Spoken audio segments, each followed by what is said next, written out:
Gravando. Ok, gente.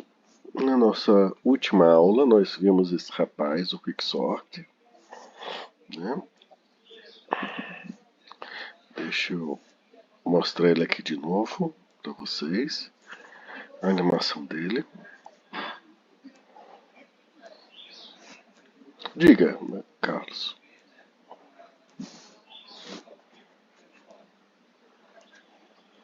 Não, tabela hash não. Tabela hash é a unidade 2. E ordenação também. Tá bom. Eu devo soltar um trabalho, estou atrasado, mas ele vai valer 2 pontos na primeira unidade e pelo menos 3 pontos na segunda. Tá certo? Então ele vai valer ponto para 2 unidades de trabalho.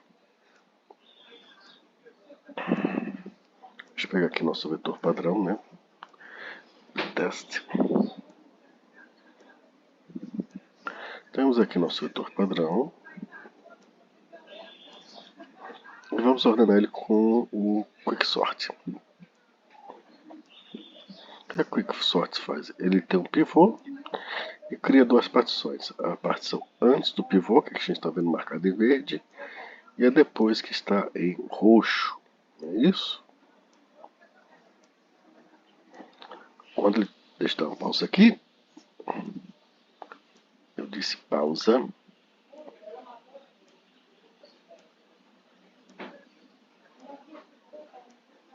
Obrigado. Não. Pronto. Então, isso que a partição faz. O pivô era 19. Todos os elementos menores ou iguais que o pivô ficaram antes dele. E após ele, os elementos maiores. Né? Aí a gente chama recursivamente o algoritmo para cada um desses lados, o verde e o roxo, até que o algoritmo ordene todo mundo. E nós vimos que essa é uma excelente estratégia de ordenação. Isso. Alguma dúvida sobre o Quicksort?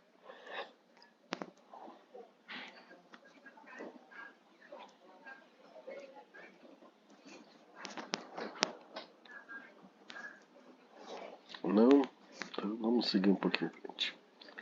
Essa é uma versão do Quicksort. Nós vamos aleatorizar daquela que sorteia o pivô também. Aí tem um aqui que é particularmente interessante. Aqui, vamos começar pelo lado esquerdo. Se high é menor ou igual que low, ou seja, se eu não tenho ao menos, se eu tenho pelo menos 2 elementos para ordenar, ele retorna, senão ele vai chamar esse particionar 2, que nós vamos ver daqui a pouquinho, e depois chamar o Quicksort do índice mais baixo até o particionado do deixou, e após o particionado até o high.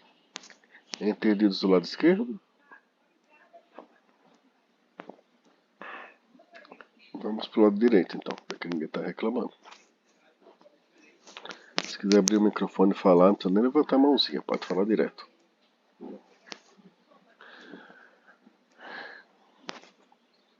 Então deixa eu aumentar aqui um pouquinho o zoom. Ok, o que é que está acontecendo aqui? Deixa eu pegar a mãozinha que vai ser melhor para deslocar as coisas. Aqui o pivô vai ser o primeiro elemento. Então onde é que está isso? O I é o índice mais baixo, para ordenar low, e o J, observe que ele começa logo após o índice mais alto. E o pivô está definido aqui na linha 3, ele guardou na letra V.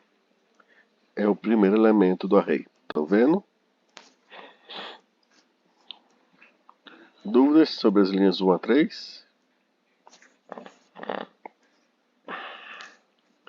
Não? Então vamos continuar. E aí a gente tem algo raro de se ver em pseudocódigo ou em códigos, mas muito útil de vez em quando. Enquanto verdadeiro, tá certo? Ou seja, dentro desse laço eu vou ter que ter algum if com algum break para sair dele. Mas observe o que, é que vai acontecer. O i vai marcar ainda a partição dos elementos que são menores que o pivô. E o j, as posições são maiores. Olha como isso vai ser feito aqui. Enquanto a no índice mais i, observe, incrementa antes de consultar o índice. Enquanto o elemento for menor que o pivô, ele vai avançando. Se em algum momento o i chegar no índice mais alto, ele dá um break. Tá certo? Depois temos o segundo enquanto V menor que A menos J, ou seja, decrementa o J antes e vai. Por que ele está decrementando e incrementando? Observe, o I começou na posição do pivô, que era o índice mais baixo. E o J começou depois da posição mais alta. Então, eles estavam deslocados uma posição do índice que a gente quer comparar. Então, no laço da linha 5, que é o que vai avançar os elementos menores que I, enquanto tiver alguém menor que I, ele avança. E depois é o J, enquanto for o pivô for menor que o J, ele vai decrescendo. Se o J chegar no índice do pivô, ele dá um break. Mas saiu desses dois laços, o que vai acontecer? A no índice I está um elemento que é ou igual ou maior que o pivô. A no índice J está um elemento que é ou é menor ou é igual que o pivô. De todo jeito, a zona do I está com os elementos menores que o pivô, está crescendo da esquerda para a direita, e a zona dos J está crescendo da direita para a esquerda, tem os elementos maiores. Os dois laços quebraram. E aí o que acontece? Se o I passou pelo J, então quebra o laço, já está tudo resolvido. Se não, você troca quem está no índice I com quem está no índice J. Ou seja, pegou alguém que era menor que o pivô, colocou no índice I, e quem era maior foi para o índice J. E aí ele volta para cima e continua a avançar o I. E depois o J continua a voltar. Tá certo? Até que o I ou iguala ou passa o J, aí ele dá o break. O J é quem marca a posição do pivô, tá certo? Porque o J vem decrementando até achar alguém que fosse ou menor ou igual que o pivô. E aí eu troco o índice low com o índice J e retorno J. Dúvidas?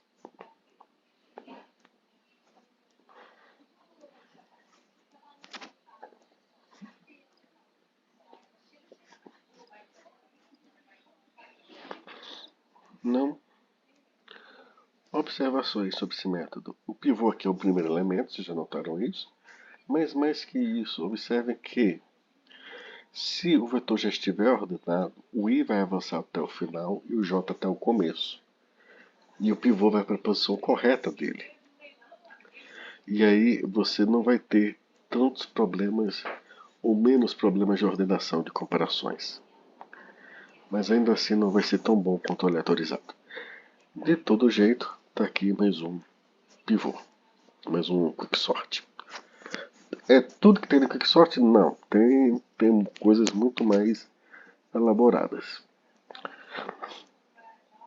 Mas vamos agora para o próximo tema, tá certo? O próximo tema é chamado pesquisa em memória.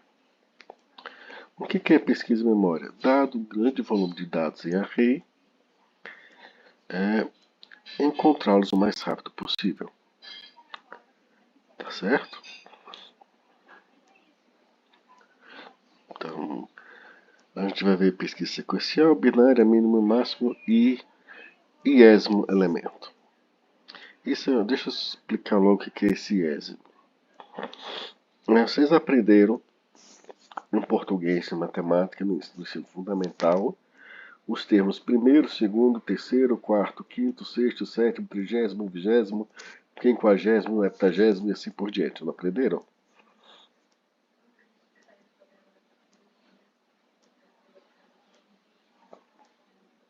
Sim. Né? Então adivinhe, os matemáticos eles acharam isso muito fora de padrão. Eles gostam das coisas padronizadas para não ter que decorar muita coisa. Vocês entendem? Então qual foi a ideia deles? O primeiro elemento é o que ele ocupa o primeiro índice, não é isso? Então o que eles fizeram? Olha um padrão que eles perceberam. Vigésimo, vigésimo primeiro, vigésimo segundo, trigésimo, quadragésimo, heptagésimo, quinquagésimo. Notaram? Tem um ésimo muito frequentemente falado. Nesse ésimo muito frequentemente falado, o que eles inventaram? Eu boto i, tá? E eu boto i igual a um número. Por exemplo, i igual a 1. É como se eu dissesse i um ésimo. O que é um ésimo? Que posição é essa? É o primeiro. 2 ésimos. O segundo. Entenderam a lógica? 30 ésimos. O trigésimo. Entenderam?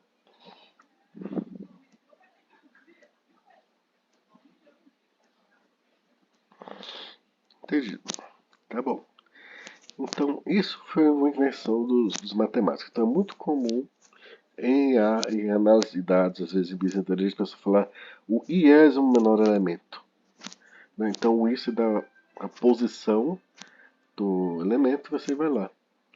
Então, mínimo, ou seja, por causa dessa linguagem tem um nome sempre para falar de mínimo. O que é o mínimo? É o menor elemento, a menor chave do array. Aí como é que ele se refere a essa menor chave? I igual a 1 ésimo menor elemento. Em vez de ser primeiro, você diz I igual a 1 ésimos menor elemento ou 1 ésimo menor elemento.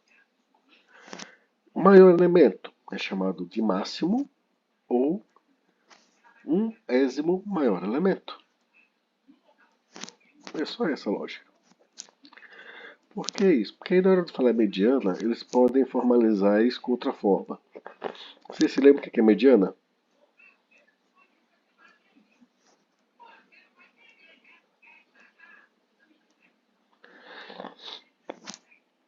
Mediana é o elemento do meio.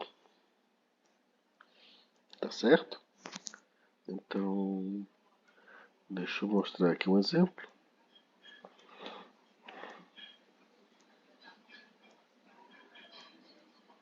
Eu vou adiantar aqui a animação.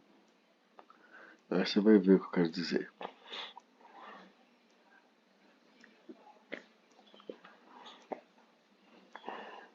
Se eu tiver um conjunto de dados ordenados segundo algum critério, time de futebol por número de vitórias, por exemplo, aqui nós temos 4, 8, 12, 15 elementos.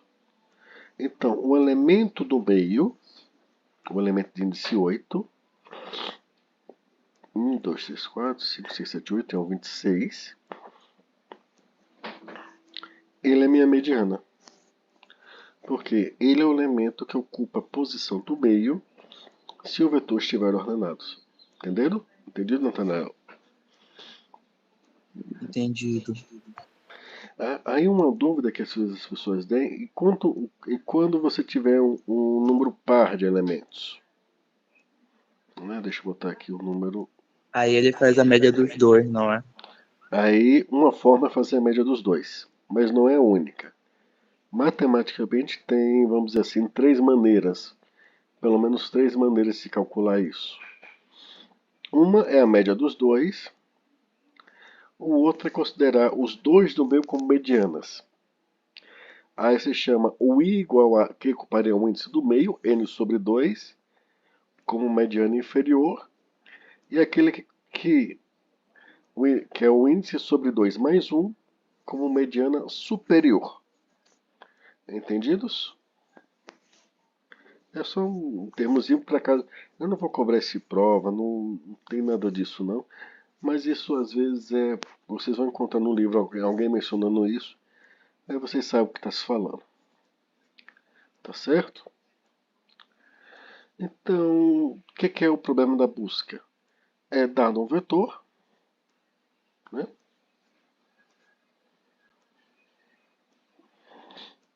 Deixa eu botar aqui de volta. Dado um vetor como esse, eu disse, como é que eu quero saber se o 38 está presente ou não no vetor. Como é que vocês fariam isso?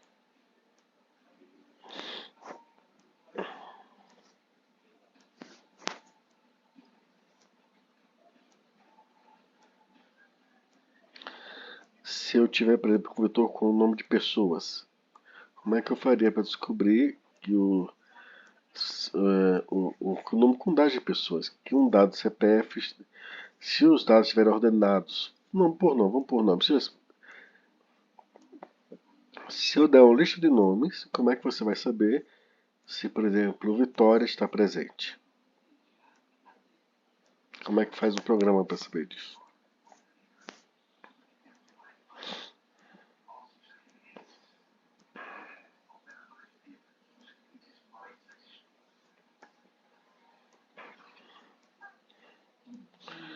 Algum problema com a internet, gente? Estão me ouvindo?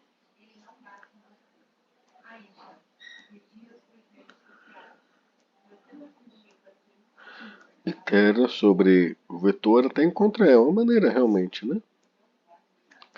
Então você começa do índice 1 para i igual a índice 0 ou e faz um if para comparar. Pronto, é uma maneira. Ah, entendeu? Aí como é que quantas iterações ele vai dar? Ele vai comparar uma vez com 3, 6, 9, 3 iterações, 11, 19, 19, 6 iterações, 23, 26, 29, 4, perdoe-me, 12 iterações, 29, 29, 37, 12 iterações e 38 na 13ª iteração. Não é isso? Então ele vai levar 13 iterações. Pergunta, tem um jeito mais inteligente a gente fazer isso? Em que sentido? Isso é uma maneira de resolver, e ela é válida.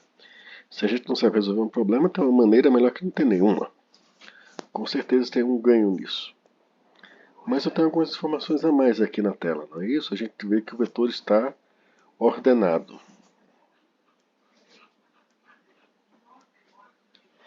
Será que a gente consegue achar uma maneira melhor de fazer isso? Se ele tiver na ordem, é só pegar o último. Se você tiver na hora de pegar o último, mas aí você teria que saber que 38 estaria pelo. Ah, começar pelo meio, não é isso? É uma estratégia interessante. 26 está no meio, não é isso? Ok, vamos ver então. Ele está dizendo, se eu estou procurando 38, eu olho para o meio. O meio é 26, não é isso? 38 vai antes ou depois de 26, gente? Depois. Então não vale a pena olhar antes de 26, concordam? Então só olho índices depois. Aí depois vou estar entre 29 e 42. O índice do meio vai ser o 37. Ali, é quem está ocupando um do meio. 38 antes ou depois de 37? 38? 38 antes ou depois? Depois. Então, ficamos em 38 e 42. 16 e 42.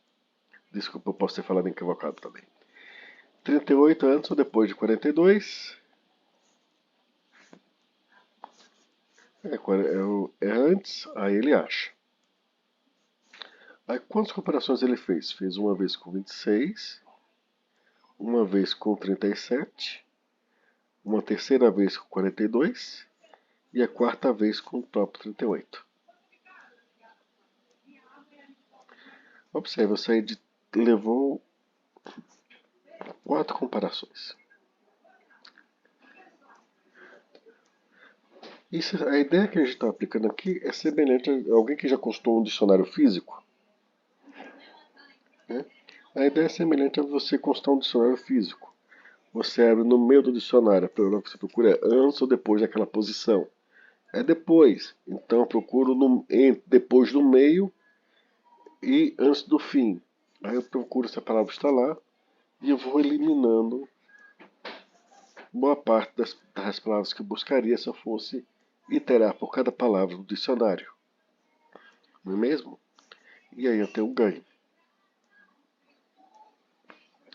Alguma dúvida?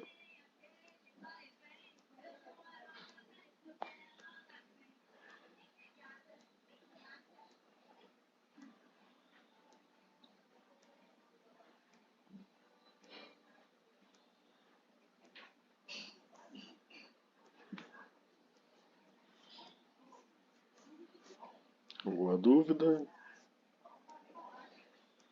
Se não, vamos ver o código. Sim. Observe, me dá um número qualquer, esteja ele presente ou não no array.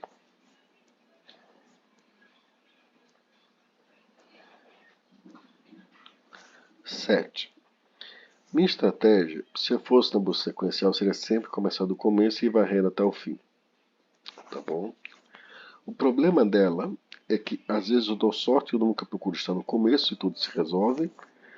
Às vezes eu não dou sorte e o número está no fim ou o número não está no array e eu varrei o array inteiro procurando o número. E aí eu levei muito tempo. A estratégia que está adotando é tentar explorar o fato que o vetor está ordenado. Então você vai dizer 7, eu olho para o meio. Quem está no meio é o 26, é isso? É o 26.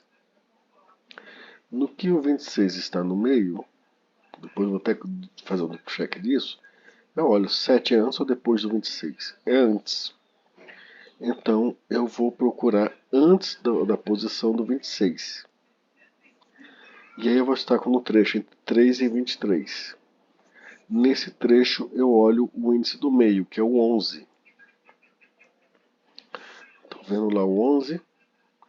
Aí o 7 é antes ou depois do 11? É antes. Aí só vou olhar agora o trecho entre 3 e 9. No meio está o 6 desse trecho. Aí eu vejo 7 antes ou depois do 6? É depois. Aí só tem lá o 9. E o meio do 9 é o 9. Então eu olho lá e vejo 7 vem antes do 9, mas eu não tenho ninguém antes do 9. Então descobri que ele não está presente. E novamente eu fiz isso, comparando primeiro com 26, depois 11, depois 3, depois 9. Então em 4 comparações. Entendeu a estratégia, Natanael? Entendi, professor. Agora um desafio. Será que alguém consegue achar algum número no vetor ou fora dele que me faça fazer 5 comparações?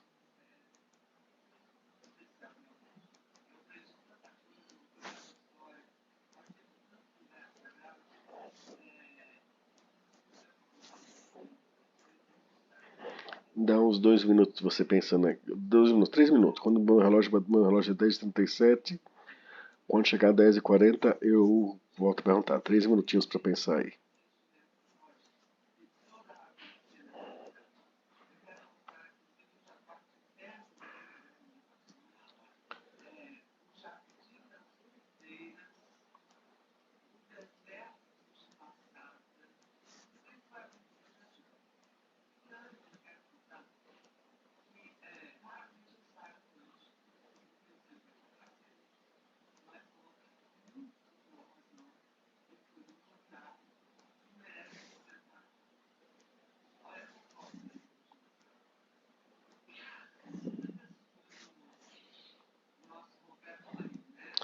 Vocês têm até 10h40, eu vou esperar até lá, tá bom?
Ok, o Samuel está tentando o 3. Alguém tem mais alguma tentativa? Antes de eu verificar elas.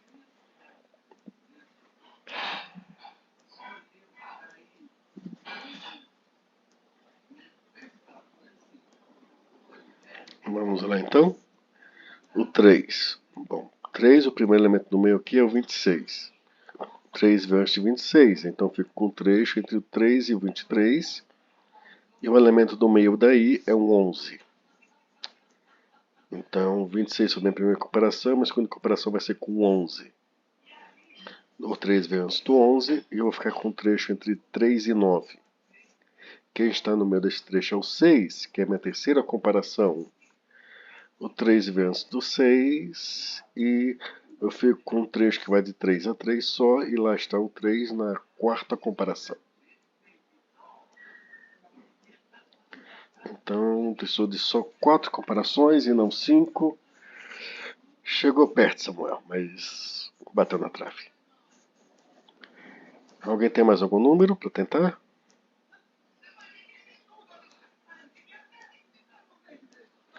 Na verdade, eu acho que tem uma situação que vai levar 5, que é 1 mais. Você tá espertinho, né? Depois você tenta elaborar aí para os seus colegas, vocês tentam escrever aí rapidinho. Por que você acha que só 4 comparações vai dar?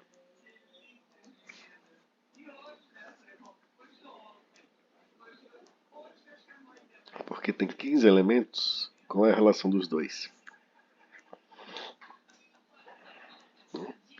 Mas vamos lá. 12 elevado a 4 é 16. Tá certo isso daí. Tem a ver com essa relação. Mas o que acontece é que você tem um algoritmo vai dar pelo menos uma interação. Então ele é 1 mais 4 do 12 elevado a 4. E o número que nos faria fazer essa busca para esse vetor, para cada vetor será diferente, seria o número 4. Eu compararia com 26, descobriria que é antes, depois iria olhar para o 11, que é o meio desse trecho, descobriria que é antes, olharia para o 6, que é o meio desse trecho, vem antes, vai para o 3, não, só dá 4 mesmo. Agora, por que isso está acontecendo? Por que o meu número de tentativas está limitado a 4? A razão, em parte, é o que o Antônio falou. 2 elevado a 4 é 16. Mas por que isso? E aí vamos explicar. Se vocês forem olhar, toda vez que eu consulto o meio e decido se ele é quem eu procuro, ou se eu devo olhar antes ou depois do elemento do meio, ao fazer isso, eu excluo metade dos meus dados. Vocês percebem? Por exemplo, quando eu vou procurar o 3 ou o 4, eu comparo com 26, que é a minha primeira comparação, eu decido que não vale a pena olhar depois do 26, não é isso? Quando eu faço isso, eu excluí metade dos meus dados do universo de possibilidades. Entenderam essa parte? Quando eu olho agora só o trecho entre 3 e 23, eu olho para o 11, que é quem está no meio. E aí, quando eu olho esse elemento, eu excluo a metade da metade. Ou seja, dividir de novo por 2. E é assim, toda vez que eu consulto o meio, eu excluo metade das possibilidades. E então eu fico com o meu total de interações limitado pelo número de vezes que eu posso dividir o total de elementos por 2. Estão entendendo a lógica? No caso, está limitado por 4 porque é um vetor acima de 8, mas menor que 16. Tem menos de 16 elementos. Então, no máximo, em 4 iterações, eu vou passar por todos os elementos dele. Se ele tivesse exatamente 16, eu poderia ter um caso com 5 comparações, porque ele vai dar pelo menos uma interação para descobrir que o elemento está presente ou não está presente. Que é a interação final. O total de interações desse algoritmo é 1 mais total de vezes que ele pode ser dividido por 2. Tá certo? E eu não sei se vocês viram no segundo grau ou se foi em cálculo 1, qual é a função que nos diz quantas vezes um número pode ser dividido por outro. Por exemplo, quantas vezes um número pode ser dividido por 10? Acho que costumeiramente fala em divisão por 10 lá. Vocês viram isso? Quem aqui já pagou ou está pagando o cálculo?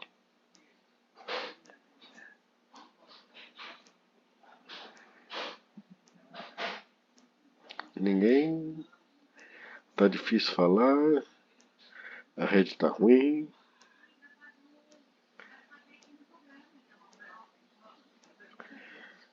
Já faz muito tempo. Não lembra disso não? Quantas vezes um número pode ser dividido por outro?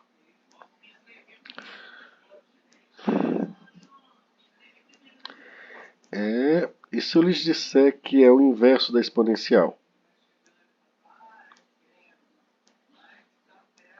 Isso ajuda?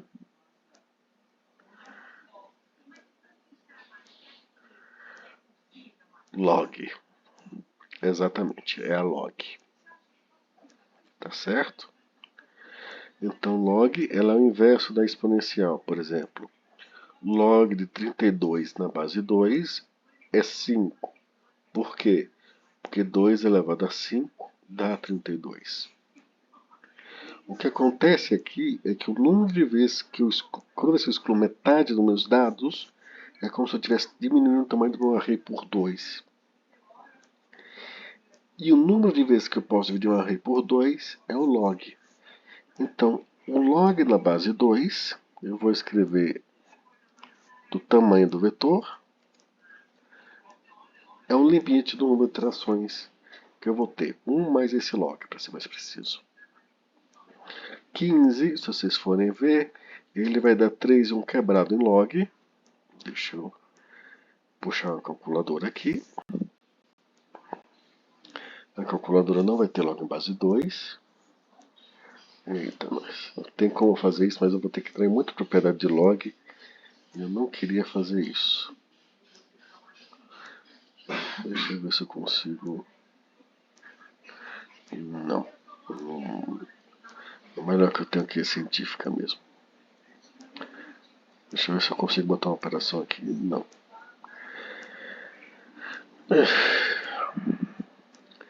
Vamos lá. Deixa eu mostrar agora uma coisa importante sobre log. Uma coisa muito importante sobre log é o quanto ele cresce. Tá? O log tem diversas propriedades. Eu poderia ficar calculando log 2. Aqui nessa calculadora tem um log na base 10. Então, se eu calcular o log de 2, e se eu ficar dividindo por ele, eu tenho um log na base 2. Por exemplo, 16. Quanto é 16 log 2? É esse número dividido pelo log da base 2, dá 4. Tá certo? Por que isso importa? Bom, vamos supor que meu vetor agora, em vez de 16 elementos, ou de 15, eu tenha 1050 elementos. Tá certo? Quantas iterações isso vai custar?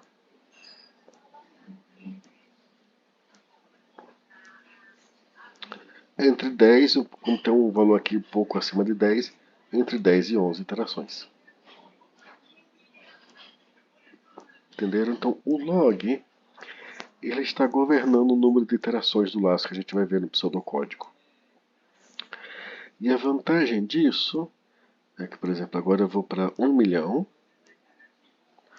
log na base 2,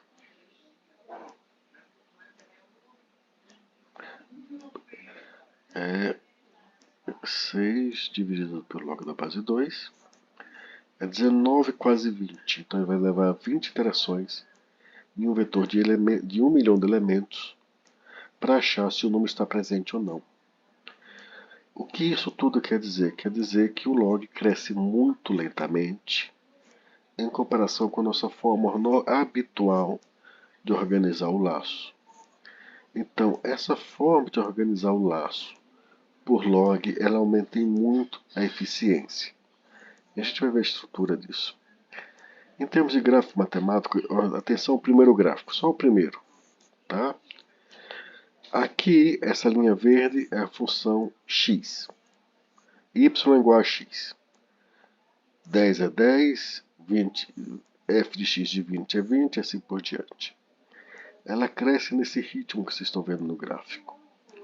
A exponencial é uma das funções que a gente conhece que cresce mais rápido. Não é a função que cresce mais rápido do mundo, mas ela é absurdamente rápida. E ela cresce o quê? Por exemplo, 2 elevado a... Ou, por exemplo, aqui está 10 elevado a x. Dá 10 a 1, 100 na segunda. Depois já está... Antes de chegar a 3 já passou de 60. E aí já foi lá para cima. Então, a log é uma função... A exponencial é uma função que cresce muito rápido. Em contrapartida, a log, ela cresce... Ela é essa azul aqui. Ela cresce muito lentamente mesmo. O que nos faz fazer que os códigos que tenham um laço que nos permite a complexidade de log, um número de iterações que é regulado ou limitado pelo logaritmo, por ser o mais eficiente. Então, o algoritmo que a gente vai ver agora, a principal vantagem dele, a gente vai ver alguns algoritmos, o da busca binária em si, é que como ele precisa de um número de iterações muito limitado. E aí, mesmo que eu tenha um volume de dados absurdo, essa estratégia será muito rápida. Tá bom? Então vamos ver isso aí. Essa é aquela ideia sequencial, para i igual a 1 até o comprimento. Se achei a chave, retorno i, se não, retorno -1. Tá certo? Ah, professor, mas aí eu não queria retornar o índice, eu queria retornar o próprio vetor. Retorne aí, e caso contrário, retorne nulo. Não tem problema. A busca binária, ela é isso aqui. Low é o índice mais baixo, vem do inglês low, baixo. E high vem do inglês high, índice mais alto. Enquanto low for menor que high, eu calculo o índice do meio, na linha 5. Se a chave que eu procuro veio antes do meio, então meu índice high está muito alto. Eu movo high para antes do meio, para meio menos 1. Se não, linha 9, se a chave passar do meio, então meu índice baixo está muito baixo, eu jogo ele para depois do meio, excluir naquela metade. Se não for nenhum desses dois, é o próprio índice do meio, eu retorno ele. Aí na próxima iteração, o observer vai calcular o índice do meio de novo, e vai ver a chave e vai mover o índice alta e baixa até encontrar um elemento. Entendidos?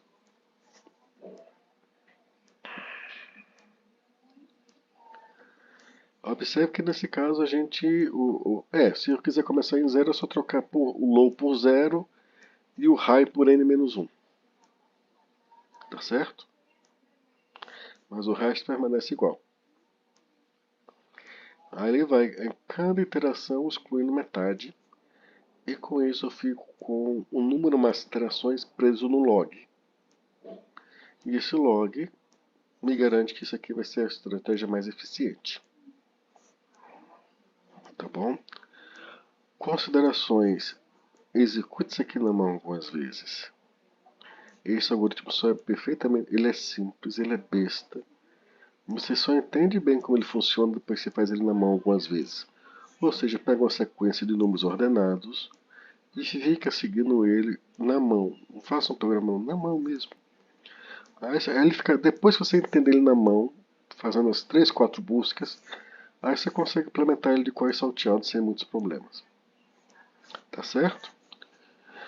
Algumas considerações. Algumas pessoas notam que, por exemplo, o Java já tem uma busca binária feita em arrays. Só façam isso depois que o array estiver ordenado. Se não tiver ordenado, ele vai ser forçado a ordenar para fazer a busca binária, se são duas operações, e eu não sei se ele faz a primeira automaticamente. Então sempre ordene antes de fazer a busca binária em Java. Número 2, você vai ver que alguns containers, como HashMap, permitem que você faça uma busca binária. Não usem isso, pelo amor de Deus. Eu lhes disse quando a gente viu tabela hash. Vetores é para centenas de elementos no máximo. Entrou em milhares, a tabela hash vai ganhar, porque ela vai dividir a busca em várias listas muito pequenas. Aí o desempenho que você vai ganhar em cima do vetor não é muito grande. E a tabela hash vai aguentar até centenas de milhares e milhões. Quando chegar em milhões, quem vai empatar com quem vai superar ele vai ser a busca binária. A árvore de busca binária, melhor dizendo. Que vai ser inspirada por esse método. Ela é uma forma de organizar dados da memória inspirados pela busca binária. Mas não é um vetor que está por baixo dela. Tá certo? Então essa estratégia ela é campeã na longa corrida, mas com uma outra forma de guardar dados. Tá bom? Entendidos?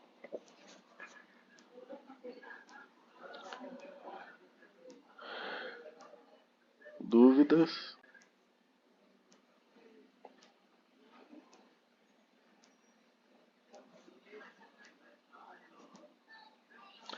Esse algoritmo também tem uma versão recursiva.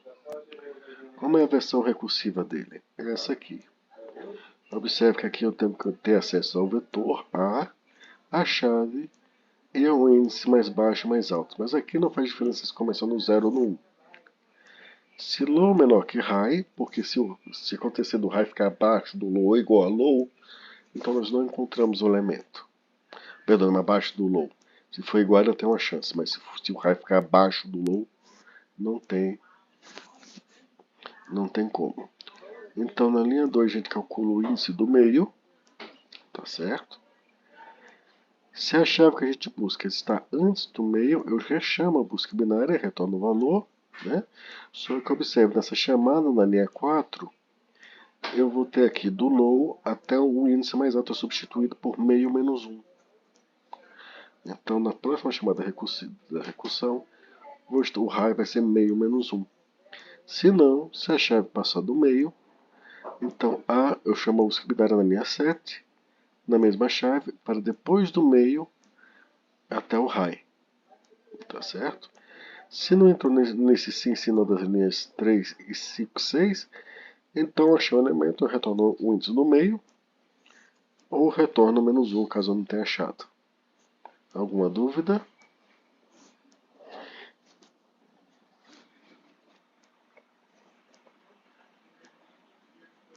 Não. Em termos de tempo, os dois têm exatamente o mesmo tempo, os dois são limitados. O número de comparações de tentativas que eu vou fazer vai ser limitado pelo log. Tá? E essa anotação de informar para vocês, custa no máximo tantas iterações limitado pelo log, isso vocês vão achar no livro, o livro vai chamar isso de complexidade. Quem for pagar se alguém aqui for pagar estudo dos dois, é o que a gente chama lá de complexidade computacional. Tá certo? Ou seja, qual é o número máximo de iterações que o algoritmo vai dar em função do tamanho de dados. Tá? Problema de seleção. O que é o problema de seleção? Esse vai ser o último algoritmo do dia. Ele é o seguinte. Tá? Eu vou dar um exemplo fictício. Tá bom? Um supermercado tem uma promoção. Que a cada R$50 em compra, desde que você tenha cadastro no mercado, ele gera um bilhete digital para vocês. E no mês de aniversário dele, ele vai pegar todos os bilhetes digitais, sortear um deles para dar um carro. Tá certo? Então, como isso é feito? Eu gero todos os bilhetes digitais, cada um deles vai ter um código. E em vez de eu sortear o número do bilhete digital, eu sorteio um número. Eu posso botar 100 mil bilhetes. Eu sorteio um número entre 1 e 100 mil. Tá certo? Aí como é que eu faço isso? Você ordena os bilhetes e pego o bilhete que ocuparia a posição do número que você sorteou. Ou seja, tendo um vetor de 100.000 elementos, eu sorteio o índice onde o bilhete vai estar se o vetor estivesse ordenado. Tá bom? Isso é o problema de seleção. Aí o que eu faço? Posso ordenar o vetor e consultar o índice, e aí eu tenho o meu vencedor. E se eu for fazer isso apenas uma vez com sorteio, tá ótimo essa ideia. Mas às vezes também tem uma coisa, quem usa muito isso também é simulação numérica, análise de mercados financeiros, essas coisas. Definição, por exemplo, de taxa Selic passa por isso. É uma etapa, não é a única. E inteligência artificial, algumas técnicas de IA fazem constantemente vários sorteios. Tá certo? Simulação numérica, sorteio segundo a distribuição. E aí tem algumas regras a mais. E às vezes é como sortear elementos no vetor. Às vezes não, frequentemente é como sortear elementos no vetor. Nesse caso da IA, eu tenho que fazer em cada iteração vários sorteios. Tá certo? Esse problema me ajuda. Que ele fica um pouco melhor do que se eu coordenar o vetor inteiro e pegar o elemento. É como se eu tivesse a maneira de achar o elemento mais rapidamente. E eu vou fazer isso usando partição. Mas antes deixa eu me livrar logo de dois casos bestas. Primeiro, achar o menor elemento do array. Se eu quero achar o menor elemento de um vetor, barra todo mundo procurando que é o menor. Então mínimo é o primeiro elemento, para ir para igual a 2 até o final. Se mínimo maior que i, mínimo recebe i, depois você retorna o mínimo. Você não vai fazer melhor que isso. Tá? Isso é o mais rápido que dá para fazer.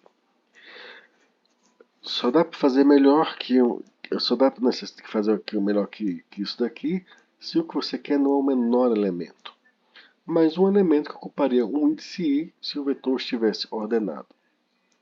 Aí como é que é isso? Bom, é isso aqui. Novamente eu vou ter uma notação aqui similar ao quicksort. P e R é o trecho inicial e final que eu estou examinando. Agora eu vou ter o i, que é o índice que eu quero do elemento que eu quero. Se o i for igual a 50, eu quero quem ocuparia a posição 50 se o vetor já estivesse ordenado. Observe que o vetor não precisa estar ordenado para isso funcionar. Aí como isso funciona? Se P é igual a R, quem eu procuro está no índice P. Se não, eu chamo particiona. Mas por que eu particiono? Deixa eu interromper aqui e ir lá para a animação.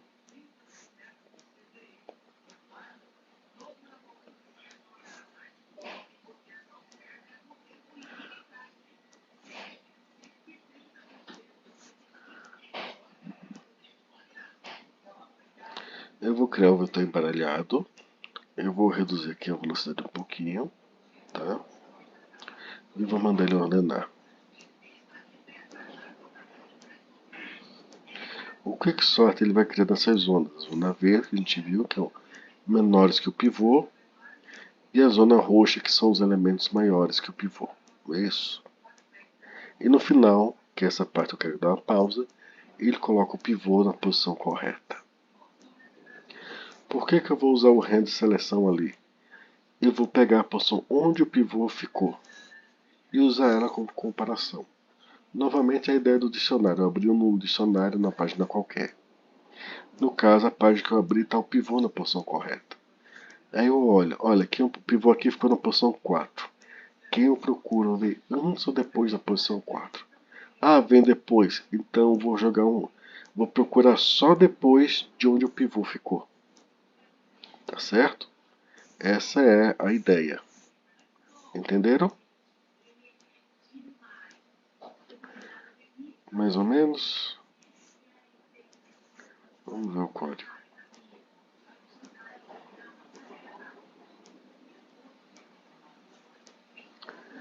É um almoço que tá perto, o pessoal tá com fome, tá Todo mundo quietinho? Vamos lá. Se P é igual a R, ou seja, se eu só tenho um índice para procurar, quem eu procuro está nele, fim de papo. Passou das linhas 1 a 3, eu chamo o rand de particiona no trecho. Ele vai particionar, botar o pivô na posição correta e eu vou pegar esse índice do pivô. Se K for essa conta aqui, Q menos P mais 1, se K é igual a I, então você retorna quem está no índice Q. Tá certo? Porque quem está no índice Q, o pivô é a resposta. Se não, se o I é menor que K, eu chamo o rand de seleção, esse mesmo algoritmo, do início P até antes de onde o pivô ficou, para procurar o elemento I. Se não, se ele é depois, como é que eu sei que não é igual? O igual foi o primeiro si, da linha 6.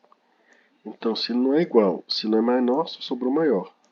Aí eu chamo rand de seleção, para depois do pivô, até o fim, e procuro quem ocuparia o I menos K. Entendido?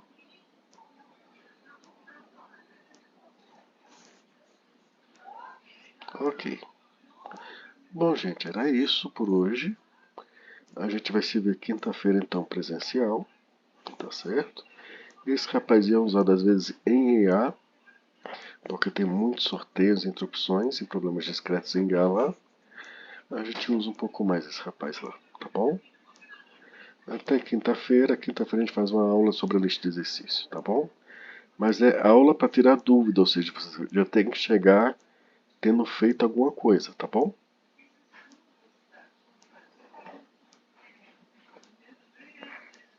Dúvidas? Não? Então até quinta-feira, pessoal, presencial, tá?